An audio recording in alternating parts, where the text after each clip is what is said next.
பாரத பிரதமர் நாட்டு மக்களுக்கு உரையாற்றியிருக்கிறார். வழக்கமா அவர் சிவப்பு பயங்கரவாதிகள் அப்படிம்பாரு, அர்பன் நக்சலைட்டுகள் அப்படிம்பாரு. இந்த சுதந்திர தின உரையில் திமாகி நக்சல்ஸ் அப்படிங்கிற வார்த்தையை அவர் பயன்படுத்தியிருக்காரு. திமாகி நக்சல்ஸ் அப்படின்னா என்ன அப்படின்னா, கிரீன் இந்தியா மிஷன் என்கிற இந்தியாவுடைய பசுமை திட்டத்தை இவங்க மிக மோசடியாக கையாண்டிருக்கிறார்கள். பிரதமரும் உள்துறை அமைச்சரும் 20 நாட்களாக நாடாளுமன்ற பக்கமே எட்டி கூட பார்க்கல. வணக்கம், இது செய்தியும் அரசியலும்.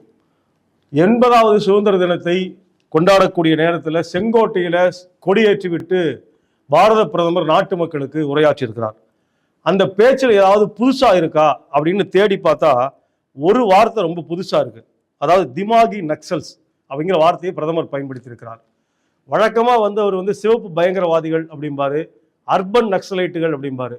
இந்த சுதந்திர தின உரையில் திமாகி நக்சல்ஸ் அப்படிங்கிற வார்த்தையை அவர் பயன்படுத்தியிருக்காரு. திமாகி நக்சல்ஸ் அப்படின்னா என்ன அப்படின்னா, அதாவது அறிவுஜீவி நக்சலைட்டுகள். இந்த அறிவுஜீவி நக்சலைட்டுகளிடம் நாட்டு மக்கள் சாக்கிரதையாக இருக்க வேண்டும் அப்படிங்கிற ஒரு எச்சரிக்கையை அவருடைய உரை என்பது வெளிப்படுத்துகிறது. ஏன் திடீர்னு இந்த அறிவுஜீவி நக்சலைட்டுகளை பற்றி பிரதமர் பேசணும் அப்படிங்கிற கேள்வி இருக்கு. இந்த செய்திக்கு பின்னாடி ஒரு உளவியல் என்பது இருக்கிறது.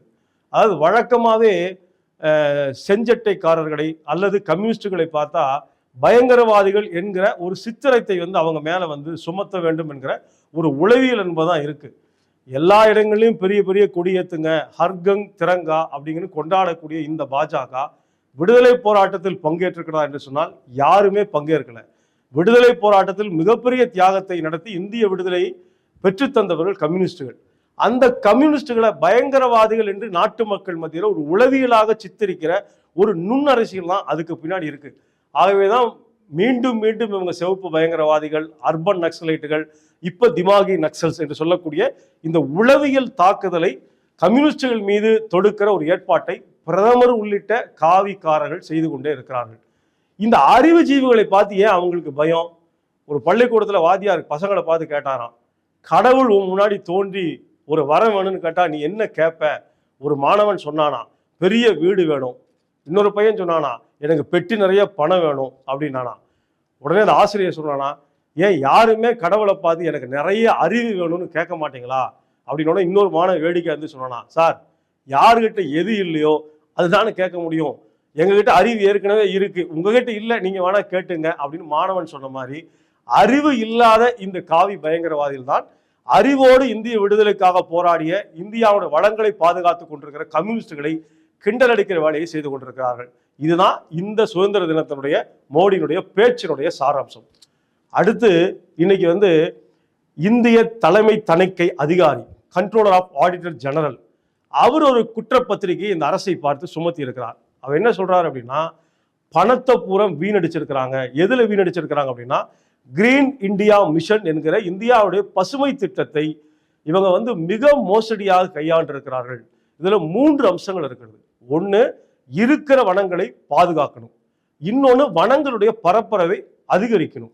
3, சுற்றுச்சூழலை பராமரிக்கணும். இந்த 3ஐயும் ஒருங்கிணைத்துதான் கிரீன் இந்தியா மிஷன். இதற்காக கொடுக்கப்பட்டிருக்கிற கோடிக்கணக்கான ரூபாயை இவங்க வீணடித்திருக்கிறார்கள் அப்படிங்கிற ஒரு செய்தி வந்திருக்கிறது, அவருடைய அறிக்கை இருக்கிறது. இந்த செய்தி சொல்லக்கூடிய அரசியல் என்னன்னா, இந்த அரசு, ஒன்றிய அரசாங்கம் அல்லது மோடியினுடைய நண்பர்கள் அல்லது ஒன்றிய அமைச்சர்கள் தற்செயலா வீணடிக்கல, காட்டை கார்பரேட்டுகளுக்காக கொடுக்க வேண்டும் என்கிற ஒரு விருப்பத்தின் அடிப்படையில் தான் கிரீன் இந்தியா மிஷன் என்கிற திட்டத்தை குழி தோண்டி புதைத்திருக்கிறார்கள். இந்த செய்திக்கு பின்னால் இருக்கிற அரசியல் என்பது அதுதான். அடுத்த ஊடகங்களில் வந்திருக்கிற இன்னொரு முக்கியமான செய்தி பிரதமரும் உள்துறை அமைச்சரும் 20 நாட்களாக நாடாளுமன்ற பக்கமே எட்டி கூட பார்க்கல. டெல்லி ஜந்தர் மந்தரில் நடைபெற்ற போராட்டம், அதுல காவல்துறையினர் கடுமையான அடக்குமுறை, இதையெல்லாம் நாடாளுமன்ற உறுப்பினர்கள் கேள்வி கேட்பாங்க, பதில் சொல்லணுமேங்கிற பயத்துல 2 பேருமே நாடாளுமன்ற கட்டணம் இருக்கக்கூடிய சாலையில் கூட வரல அப்படின்னு ஒரு செய்தி வந்திருக்கிறது.